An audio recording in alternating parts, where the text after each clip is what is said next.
All right, yeah, if you're hearing our voices, that means it's time for This Meets That Trailer Trash episode where we watch trailer next terrible movie of the week and hope for the worst, I think. Is that what we do? Yep. Did I sputter on all that? Yeah, I don't know. You just sounded really bored. Yeah, I don't know. Man, how excited am I supposed to fucking sound? Put a little enthusiasm in your voice, man. Hey, yeah, you're hearing our voices. Yeah, don't sound so depressed to be here. I'm not at all. If you're hearing our voices, is that how I sound? I don't know. No, stop it. Are we taking that again, or are we leaving this in? No, we'll take that again. I don't know. I don't know. It's me. Yeah, if you're hearing our voices, I'm just dry humor guy. I don't know. Yeah, I guess you're right. People just have to accept that and either like it or not. Yep, you're right. We'll just lean into it. I feel like we should do like a hello, like, hey everyone. Sure. Do we? I don't know. Do we? I think it's. We don't usually do that, but no, we don't. It's kind of weird not having the quote. I started listening to some podcasts and I'm like, oh, they're like, hey everyone. Yeah, I mean, we could do a made-up quote like, well, I need another beer because I almost need another beer. Is that the quote? All right. Okay, here we go. A little more life, a little less dry. All right. If you're hearing our voices, that means it's time for It's This Meets That Trailer Trash Edition. This is where we watch the trailer of the next terrible movie that Jared and I are going to watch for the following week. And we hope for the worst, I think, for the most part. Sure. I'm Russ. I'm Jared. So this week we have another case. I think we've run into this once so far, but we have another case of a movie without a trailer. Yep. There's yeah, we should stop making these. Another movie without a trailer, but there is kind of like a little comment about that, which we'll talk about. So I think we're just going to talk about everything else about that we found out about the movie and like the cover art and stuff like that, and then kind of set our expectations for what we're going to get ourselves involved in for next week. So without further ado, I guess what trailer are we not watching? So Get the Girl, explicitly 2009 edition. I put this note in here, but go ahead. Yeah, no, and I appreciate it because wanted to make it very clear not to be confused with the 2017 horror rom-com that has the same name and looks like a real movie.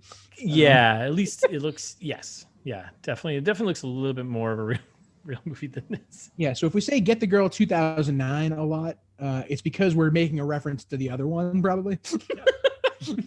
Most likely.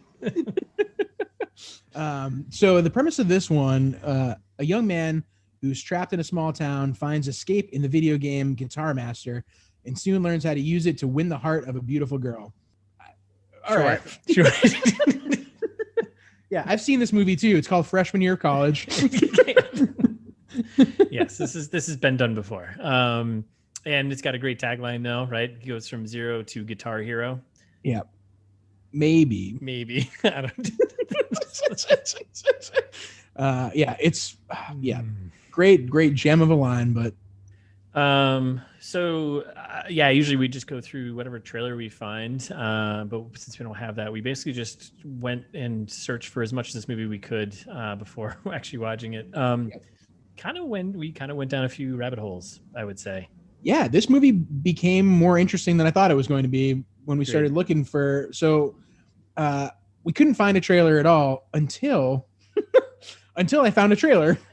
Yeah, a minute and like 20 seconds of just a trailer. Yeah. Some random post on Reddit that somebody posted the link for this YouTube, which is where I saw it, and this guy J.R. Bookwalter seemingly made a trailer for this movie, but like even when you Google Get the Girl parentheses 2009 trailer, it doesn't come up. So yeah, I was having a very hard time finding this. I don't know how you came across it, but mysteriously. Yeah. Reddit.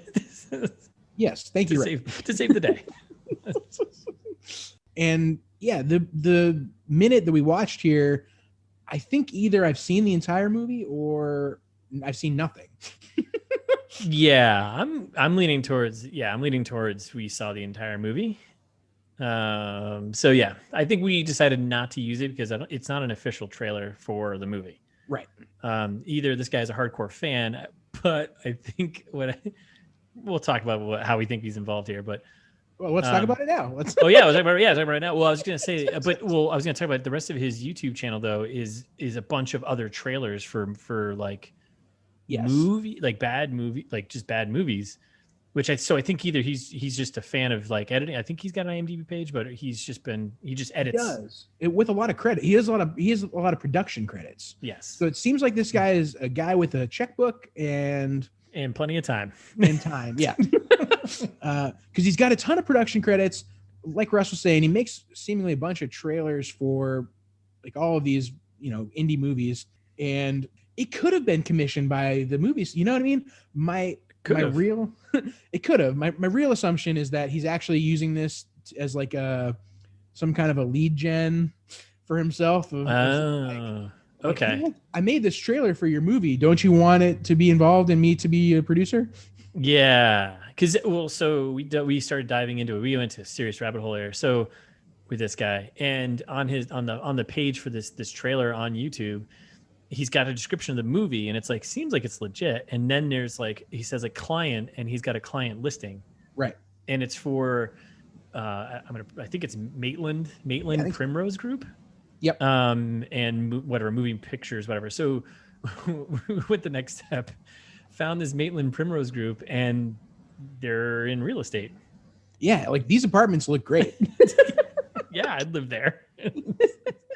But you get to the homepage though, and it's a weird like stock photo of like a skyscraper, and then of like an oil rig. Like,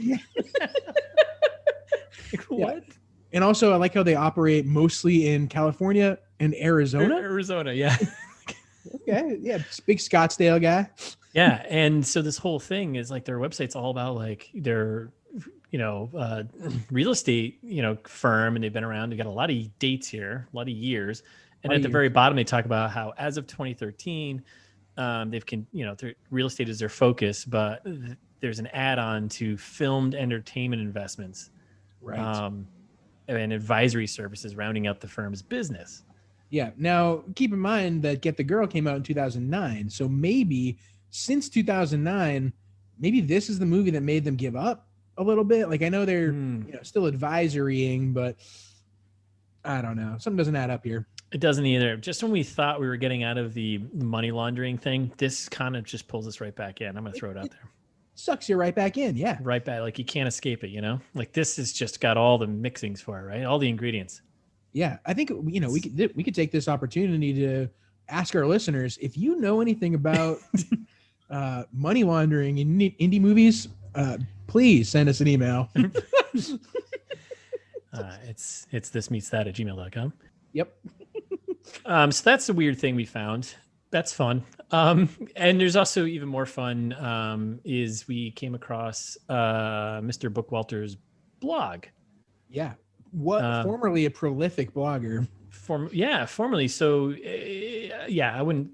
Yeah, it's so J.R. Bookwalter, blogging Bookwalter, movies, technology, and babbling. Yep. So that's good. Seems like his last post was on October 6th, 2011. Goodbye, Steve, in a whole post about Steve Jobs. Yeah, with a couple of broken images and yeah, broken share links. And yeah, very well maintained since 2011. Yeah. This is like a time capsule here. So I think we'll leave this one alone. Yeah, you know what? I don't think I want to go any further into this one. JR, if you're out there and you come across this podcast, reach out to us because I think we just love to talk to you. Yeah, why not? I want to do what you do. So yeah, okay. So that's that. Yep. So onto the movie, Get the Girl. Like I said, there's not much to go with the trailer. So we looked at the cover art. It's very much like the type is basically a ripoff of American Pie, right? Yep, it's a 10 years too late ripoff of American Pie. Yeah, and it looks like a poorly done Photoshop of things, and I'm getting the feeling of like really, I'm not even sure if it's B movie level, but I'm getting the sense of like I don't know. Is there lower than B level? Yes. It Yes. sure is. Yes, it's called homemade videos. Remedial? I don't yeah, these are not great movies. No, not one bit. But so the director though, he's directed a lot of stuff. Yes. Like he's got 31 credits under his name since 1989. Yep. And he's been cranking out movies for like 2 or 3 movies a year since like the 90s, and then like cranked out like 5 in 2010. Like just a workhorse. Yep. And now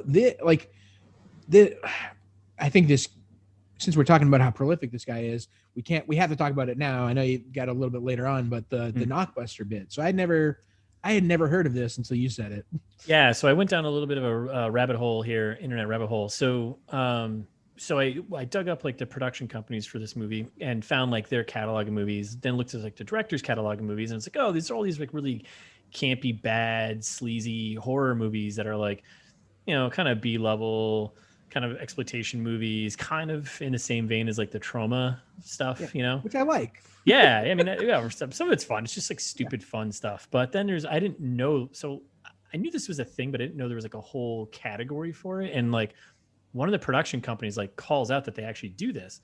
And what they do is they make mockbusters or knockbusters. Yep. Which is basically a big movie comes out and then they just make something similar to it, or within the same vein. Like for example, one of the production companies produced a movie called The Black Knight Returns. It came out a year after The Dark Knight Returns, or The Dark Knight. And it's like, okay, same description, same type of setup as movies that have done really well, and they just are basically kind of float off of, or I guess what they call them, drafting films, because they draft off of the PR and hype from like these big movies. It's a great idea. Yeah. It seems a little, well, it's a great idea when executed correctly. So, for example, our knockoff American Pie here, for anyone keeping score at home, American Pie came out in 1999. And then at this point in 2009, they probably put out 6 of them. No, this is the 8th. Oh, Jesus. The 8th American Pie came out in 2009, called The Book of Love. I think we called this out a few episodes back in 2020, I think, didn't we? Yes. Yeah. There's 9 American Pie movies in the Pieverse. And yeah. It seems like 8 too many. Yeah, it sure does. Well, American Pie 2 wasn't bad. Wasn't terrible. Is that what they all married or went to college? Married. College. Yeah, whatever. No, because the American Wedding was the one where they all got married. Oh, right. American Wedding. Yeah. Makes sense. So pretty interesting little nugget here. I mean, this movie came out in 2009, and it also talks about, we were trying to figure out the whole mockbuster connection here for this movie, and like, they have the American Pie like logo to it. Yeah. But then we actually pinned it to, they were going after the hype of probably Guitar Hero, because like the video game Guitar Masters and Guitar Hero was obviously huge then. Oh, 100%. Yeah. Probably hitting its stride at 2009, right? It came out 2005, 2007. So like by then it was like all the rage. Every party you went to, you had to play. Oh yeah. I mean, I was in college a little after you. And so for me, college years were 2007 to 2011. And it was just all Guitar Hero. Prime time Guitar Hero. I mean, yeah, sure.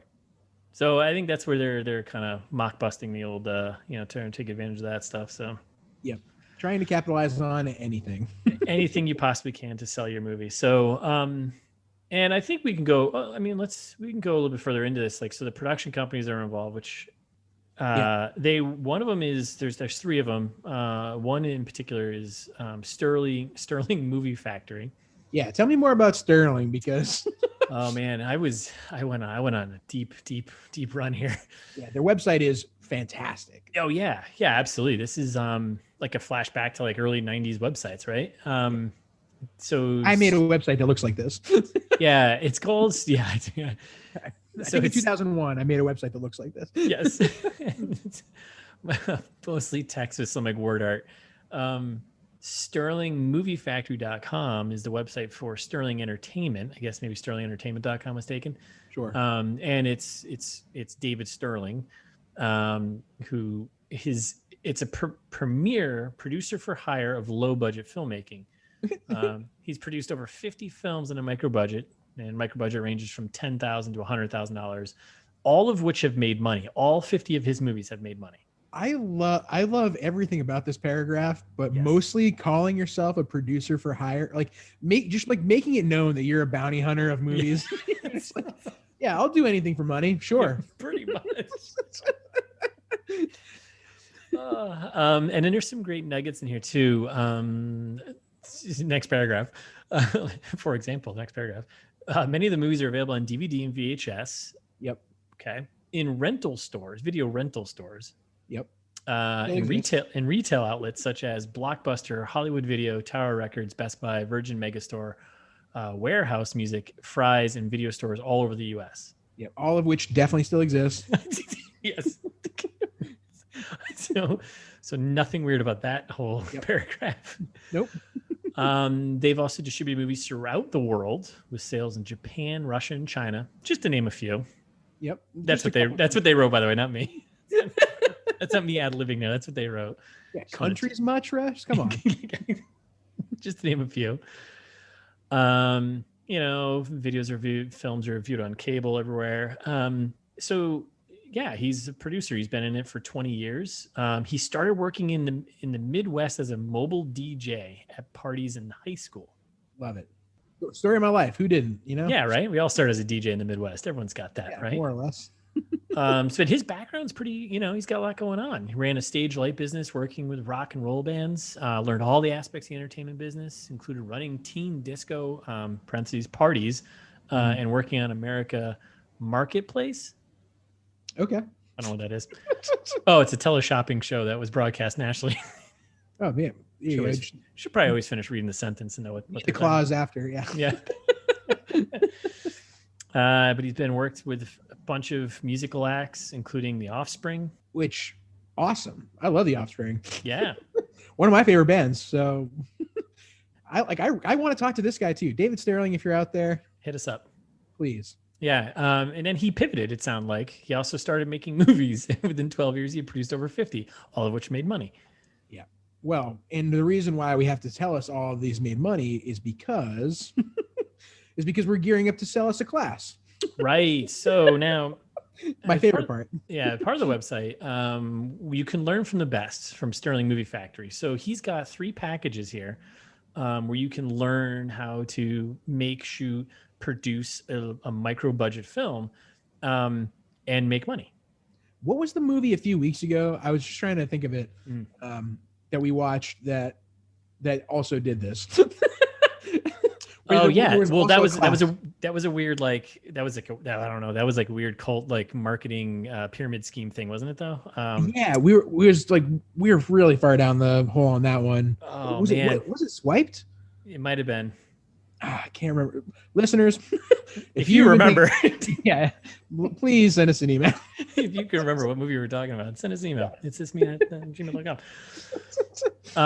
So yeah, here's another case of like, yeah, hey, you got to make some money on the side. So he's got 3 packages. Again, he's a learn from producer who's made 8 micro and low budget films. Who makes 8 micro and low budget films a year. Yep. No other teacher in the U.S. can claim this. None. There's no one else making micro budget films a year. 8 of them, I guess. I hate sentences like that because, like, so as a marketer, tell me, which sentence do you hate? No other teacher in the U.S. can claim this? Many of them, but that one in particular, because it immediately makes me say, that can't be right. like I'm a pretty skeptical person, I guess, and I do that a lot to even my friends when they're telling me something, where I'm like, I don't know if I trust you. I don't believe you. I definitely don't believe it when you write that sentence. No one else can claim this. No, you can't claim that. Nope. No one does this but me. He also does, reiterate that learn from the best. Mr. Sterling has produced over 50 films, many of which can be rented at Hollywood Video and Blockbuster, both lowercase at this point. So we've kind of dropped them down a notch. But he's got a 1, 2-day, and 5-day courses. Right. Covering various topics of how to make the film, right? So how do you make your first film for $10,000 or less and make money off it? Yep. Set up your own film production company. He now changes. Now all of a sudden it changes point of POV here to now he's talking to first person. I make 8 movies. I make 8 movies a year, and you can too. Set up U.S. and overseas distribution. Learn how to cast actors, how to obtain quality scripts for little or no money. Learn how to shoot a movie in 6 days. Learn how to hire a crew. Blah blah blah blah. Right? Yeah. And he'll even show you how to get your movies on internet pay-per-view. You know all that rage, internet pay-per-view. Oh wait, hold on. Internet pay-per-view. Oh, sorry. View. I think it's French. It's French. It's a French pay-per-view. Internet pay-per-view. Pay-per-view. He misspelled view. That's what we're getting at. There's a typo there. Pricing here, buddy.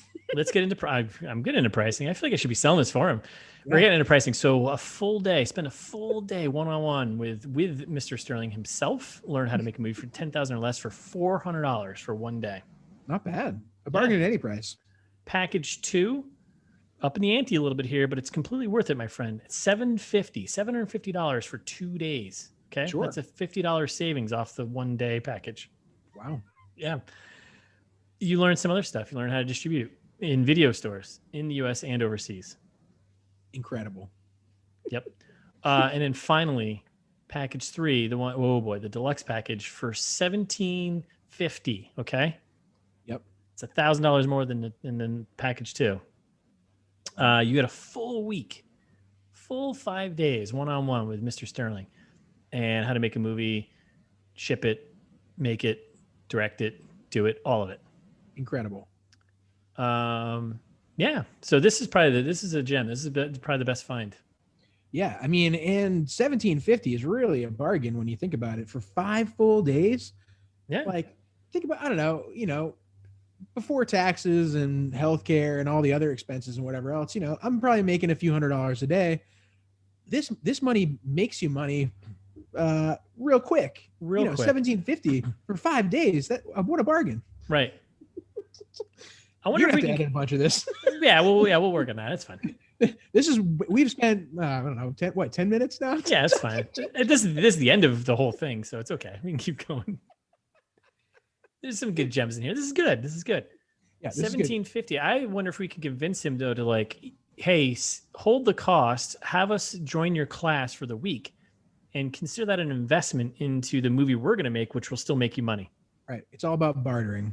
That's right. If money's involved, you can trade, you can barter, you can do whatever you want. If there's one thing about movies that you all should know, the movie industry is all about bartering. That's it. That's all it is. Yeah. You scratch my back, I'll teach you about podcasts. Teach you about podcasts. We're gonna start setting up packages where you could spend money to learn how to podcast with us. Yeah, actually, this is a great opportunity for us to say, dear listeners, do you want? So I know we don't do a ton of segments, but hear me out. What if we started doing episodes where we talk about our experiences doing these courses, crowdfunded by you all? I just have to say, Jared, if I was a listener, I'm on board for that all day long. Right? We'll set up a little Kickstarter. You can send us to go through these courses, and we'll give our honest review on them, and then maybe we'll make a movie out of them in 6 days. Yeah, well, just think about it this way, Russ. We do, I don't know, more or less 3 hours of podcasts every week. Pretty much. And that's just based on like a 1.5 hour movie. Yeah. Think about if we had 8 full hours a day with David Sterling. Think of the content. The content. Dear listeners, think of the content. You want a 2-month podcast about David Sterling's class? So let us know, send us an email, hit us up on Instagram, hit us on Twitter, ITMT pod and all that sort of stuff. And let us know if we'll go do this. We'll go through this class and then we'll make a movie out of it. And then we'll figure it all out. I don't think David Sterling would love it if we basically gave away his whole class on our podcast, but probably not. But I mean, come on. We'll do anything for you listeners. So that's right. Even if it means inflicting the wrath of David Sterling upon us. Yeah. I think it's fair. I think it's completely fair. All right, so that's that. Wrapping up the trailer trash here. So everything we've known about this, we know production companies, we know everything. Kind of a lot of background on this. We did watch the fan made edited trailer from J.R. Bookwalter, but pretty incoherent. Yeah, pretty okay, and we were not sure if we saw the entire movie or not, or nothing at all. So maybe scratch that from our memories. What is your expectation of this movie now? I am expecting. I'm expecting that my very, very, very low expectations will be exceeded. I think this movie is going to be better than I thought. You think it's going to be better than you thought? Yeah, definitely. I'm an optimist. All right. Yeah, I think it's going to be. I don't know. Actually, my brain I think just went blank because after I'm like thinking through that trailer we just watched and everything else, I'm like, this is probably going to be. This might be worse than I'm thinking it's going to be. This is people's livelihoods, Russ. You know, like that's David fine. Sterling, like these guys, they're out here, they're putting, so much time and energy into it. It has to be okay. Sure. Like, think about The Room, like one of the worst possible movies. But think of the effort, and knowing the effort that went into it makes it part of what's so enjoyable about watching it now. I think with that we'll end there. So thanks for listening to this episode of the Trailer Trash of Get the Girl, the 2009 version. It's on Amazon Prime, so go watch it if you want. It's an hour and 20 minutes, I think. Real quick. Yeah. Oh yeah, real quick. So we'll be back next week. But in the meantime, you can follow us on Instagram at It's This Meets That. We're also ITMTpod on Twitter. Yep. Or you can send us an email at itsthismeetsthat@gmail.com. And as always, you can find all our episodes at itsthismeetsthat.com.